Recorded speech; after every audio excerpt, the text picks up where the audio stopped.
এটা তো আমরা মুরগি না, তা আমরা একটা লগিটার কারে লই আইছস।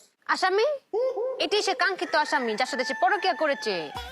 ও কেমবা ধরতালে? আমি গিয়ে দেখি।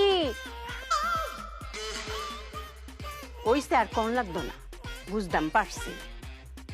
তোরা যে কি করতাম মনোটা লইতাছে। মায়া, আমার কথা কি ও? আমরা সবার কথাই হয় মায়া।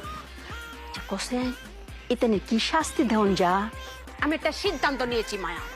ও খারাপ কাজ করেছে, পরকীয়া করেছে, পরকীয়া শাস্তি হবে ভয়ঙ্কর, যাতে পুরো গ্রামের মুরগি দেখে ভয় পায় আর কোনোদিন পরকীয়া করার সাহস না পায়। ওর শাস্তি হবে গলা করত। ও করে গলা করতো? ঠিক কথা কইছস, কক করে গলা করতো। এর দেখা সবাই জানবো যে এই পরকিয়া করার শাস্তি ওই করে গলা করতো। তুই যা বডি চুডি লইয়া এটা যা, মুন্ডু করতে কেম্বা করতা।